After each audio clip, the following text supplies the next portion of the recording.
इस एनिमे में देखेंगे हम स्कारलेट जो कि एक लड़की है कैसे गुस्से में आके सबको फोड़ने वाली है। एपिसोड की शुरुआत में प्रिंस कायल अपनी मैरिज अनाउंसमेंट कर रहा होता है, जहाँ पर प्रिंस कायल अपनी पुरानी एक्स वाइफ को जो होने वाली थी फियांसे उसको ठुकरा देता है, जिससे वो शादी करने वाला है। उसका नाम है टेरेनीजा हॉपकिंस और वो नई फियांसे भी कोई कम नहीं है। वो बोलती है कि हम बहुत अच्छा कपल बन के दिखाएंगे इस दुनिया का। प्रिंस कायल बताता है कि ये जो लड़की खड़ी है सामने वो कुछ भी नहीं बोलती है, मतलब एकदम जोकर है। फिर स्कारलेट बोलती है मेरे को तो मन भी नहीं था शादी करने का और ना ही मैं तेरी फियांसे बनना चाहती थी, बट हमारे परिवार वालों ने बचपन में ही तय कर दिया था। ये भी बोलती है कि तुम क्या अब हमारे घर वालों की बात भी नहीं मानोगे। फिर प्रिंस कायल बताता है कि तूने इसको बहुत परेशान किया है, बुली किया है स्कूल में, इसकी किताबें फाड़ देती थी, उसको सीढ़ियों से घसीट देती थी क्योंकि तू एक स्पेशल क्लास से थी और ये नॉर्मल क्लास से थी, इस वजह से तूने इसे बहुत ज़्यादा बुली किया है। लेकिन इसने मुझे सब बता दिया है और अब मैं तेरे साथ शादी नहीं करने वाला। स्कारलेट बोलती है कि तुझे शादी करनी है तो कर वरना मत कर, लेकिन मैंने ऐसा कुछ भी नहीं किया है। प्रिंस कायल बोलता है कि तू मेरी कहानी की विलन है। स्कारलेट मनी मन बोलती है कि मैं विलन हूँ ना, ठीक है। फिर वो बोलती है कि मुझे सिर्फ एक विश चाहिए। प्रिंस उसके लिए मना कर देता है, लेकिन उसकी न्यू फियांसे बोलती है चलो उसको दे देते हैं।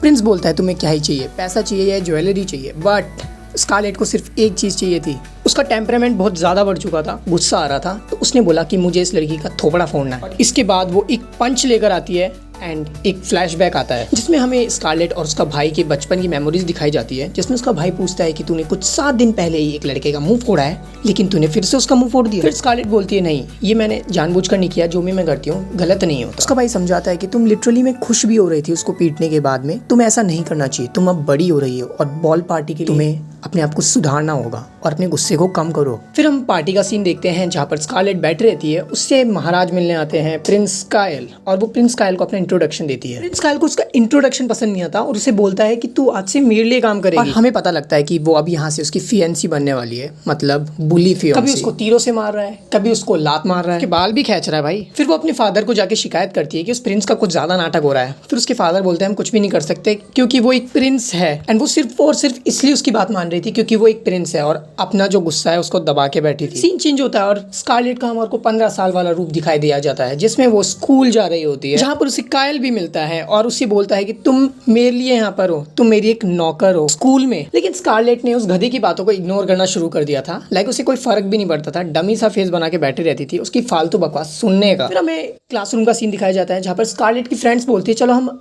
अब लंच करने चलते हैं, तभी वो गधा कायल वहाँ पर आ जाता है। तब उससे रूडली पूछता है कि तुम मेरा लंच क्यों नहीं लेके आई। स्कारलेट उससे सॉरी बोलती है और बोलती है ठीक है मेरी गलती हो गई, मैं लेके आ जाती हूँ, एंड उसे जबरदस्ती वहाँ से पकड़ के ले जाने लगता है। तब उसकी दोनों दोस्त बोलती है कि ये तुम क्या कर रहे हो। तो प्रिंस बोलता है कि तुम अपने प्रिंस को सिखाओगे, और अपने चमचों को बोलता है इन दोनों पे नजर रखो कि टीचर को हमारी शिकायत ना कर दे। अब प्रिंस यहाँ पर स्कारलेट पर चिल्ला रहा होता है क्योंकि उसकी जल रही थी, क्योंकि स्कारलेट यहाँ पे बहुत ज्यादा पॉपुलर हो चुकी है और उसके हर ग्रेड में नंबर अच्छे आ रहे हैं। प्रिंस ने दोबारा बुली करने के लिए उसको बोला कि तुम्हारे सिल्वर हेयर बहुत ही बेकार लग रहे हैं, मैं उनको काटना चाहता हूँ। स्कारलेट कहती है कि अगर तूने मेरे बाल काटे तो मैं अपने डैड से शिकायत कर दूंगी और हमारी शादी टूट जाएगी। कहता है कि तेरा बाप हमारी बात कुत्ते की तरह मारेगा। स्कारलेट ने सोच लिया था कि अगर उसने मेरे बालों को टच भी किया देन वो उसके मुंह पे मुक्का फोड़ने वाली है। पेड़ पर बैठे हुए एक आदमी की आवाज आती है कि तुम दोनों जाके कहीं और लड़ो। एंड गेस व्हाट, ये है प्रिंस नंबर 1, मतलब का बड़ा भाई। फर्स्ट प्रिंस नीचे आता है, उसका नाम है जूलियस वॉन, और उसको देख के उसका भाई घबरा जाता है और वो बोलता है कि तूने सच में कुछ कांड किया है, तभी तू मेरे को देख के घबरा रहा है। फिर फर्स्ट प्रिंस ये भी बोलता है कि शायद तू अपनी फियांसी को परेशान करता है, ये मेरे पास अफवाह आई है।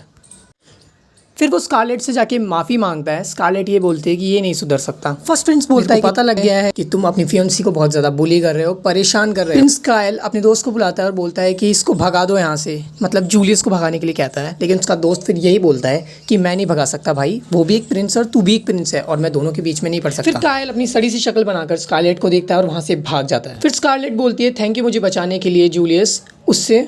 फिर जूलियस बोलता है कि नहीं, मैंने अपने भाई को तुमसे बचाया। इसका मतलब ये है कि जूलियस को पता था अगर वो नहीं आएगा प्रिंस कायल आज पिटने वाला। स्कारलेट भी सोचती है सच में से अपने आप कैसे पता लग गया। फिर वो पूछती है जूलियस तुम इस पेड़ पे क्या कर रहे थे। जूलियस बोलता है कि मैं वहां पर पढ़ रहा था। लेकिन फिर हमें पता लगता है कि पैलेस्टीन में 2 प्रिंस, जो कि पहला वाला first prince Julius von and second है कायल। जूलियस वॉन बहुत ही ज्यादा समझदार और कायल थोड़ा बुद्धू। जो बुरे लोग हैं वो कायल को प्रिंस बनाना चाहते हैं, क्योंकि इससे फिर वो गलत काम करवाएंगे। लेकिन स्कारलेट इन दोनों के बीच में इन्वॉल्व नहीं होना चाहती थी। फिर प्रिंस जूलियस उसे छेड़ता है और बोलता है मुझे कि बुक से ज्यादा अच्छी चीज मिल गई है और उसको घूरने लगता है। फिर हमें रिजल्ट डे दिखाया जाता है जिसमें जूलियस फर्स्ट आया है, स्कारलेट सेकंड आई है। स्कारलेट इस बात से गुस्सा थी, लेकिन वहां पर फिर जूलियस आ जाता है और उसके कान में आकर बोलता है कि बहुत इजी था ये लाना, और इस वजह से उसको बहुत ज्यादा गुस्सा आ जाता है। स्कारलेट बहुत ज्यादा मेहनत करने लगती है और अपने ग्रेड्स को बढ़ाने के लिए एक्चुअली में उसके ग्रेड सबसे ज्यादा आए थे इस बार। फिर वो खुश भी नजर आ रही थी। फिर जूलियस वापस आता है और उसके सर पर हाथ रख के बोलता है कि तुमने सच में बहुत ज्यादा मेहनत की थी और मैंने तुम्हें देखा भी था। उसके दोस्त को लगने लगता है कि उसका और जूलियस का कुछ चल रहा है, लेकिन उसे बहुत ज्यादा गुस्सा आ रहा था कि वो उसकी बात में आ गई। लेकिन उसके बाद जूलियस जब उससे मिलने की कोशिश करता है तो वो उसे इग्नोर कर देती है, लेकिन फिर उससे वो पूछ ही लेती है कि तू मेरा बार बार पीछा कैसे करता है और हम दोनों एक ही जगह क्यों मिल जाते हैं। तब जूलियट बोलता है कि शायद हम भाग्य की वजह से मिल जाते हैं। स्कारलेट मनी मन बोलती है कि तुम ये जानबूझ के कर रहे हो, और उसका घटिया सा मुंह उसको देख जूलियस हंसने लगता है। फिर वो बोलता है कि तुम बहुत सारी चीजें छुपाने की कोशिश करती हो अपने फेस के नीचे, लेकिन तुम मुझसे नहीं छुपा सकती। स्कारलेट बोलती है तो अब मेरा मन रीड करके बताओ कि मैं क्या बोल रही हूँ। फिर जूलियस उसे बता देता है कि तुम चाहती हो कि मैं यहाँ से चला जाऊँ। फिर जूलियस उसके भाई के बारे में पूछता है कि वो तुम्हें अब तो परेशान नहीं करता ना। फिर स्कारलेट बोलती है नहीं, मुझे अब वो परेशान नहीं करता। फिर उसका दिमाग घूमता है, जिस दिन से जूलियस ने उसे डांटा उस दिन से परेशान नहीं किया। फिर स्कारलेट सोचती है कि जूलियस मेरे लिए इसलिए पीछे पड़ा है जिससे काइल मुझसे दूर है। जूलियस स्कारलेट के बाल संवारता है और बोलता है कि लिटरली में मुझे तुम्हारे बाल बहुत अच्छे लगते हैं। फिर जूलियस स्कारलेट को छेड़ता है कि मैंने तुमसे सुंदर कहीं नहीं देखी। फिर जूलियस अपनी डाटा बुक दिखाता है जो उसने बनाई हुई थी स्कारलेट के ऊपर और जो भी वो करता था उसके ऊपर, एंड वो उसको देख के शॉक हो जाती है। एक तो ड्राइंग इतनी घटिया बना रखी है तूने। लेकिन स्कारलेट को बहुत ज़्यादा गुस्सा आ रहा था, दोनों भाइयों के बीच में ऐसा घल चुकी थी पता ही नहीं लग रहा था उसको। एंड हमारा फ्लैशबैक एंड होने के बाद में वो मोहम्मद अली की तरह एक मुक्का मारती है उसके मुंह पे। अब स्कारलेट ने ठान लिया था कि अब वो पुरानी वाली स्कारलेट बन जाएगी, लेकिन स्कारलेट ग्लव्स पहन लेती है। फिर ये वाला आदमी जो साइड में खड़ा हुआ है वो गार्ड्स को बुला लेता है जिससे स्कारलेट को रोक पाए, लेकिन स्कारलेट अपनी पावर्स यूज़ करके उन सभी को बेहोश कर देती है। उसके बाद स्कारलेट उसी आदमी का मुंह फोड़ती है जिसने गार्ड्स को बुलाया था। फिर स्कारलेट अपनी पावर्स यूज़ करती है। अब उसका गुस्सा इतना ज़्यादा हो चुका था कि वो सारा गुस्सा इन लोगों पे भी निकालने लग जाती है, सबको पीटने लग जाती है एक एक करके। और ये बंदा बताता है ये तो वही लड़की है जिसने मेरे को बचपन में मारा था।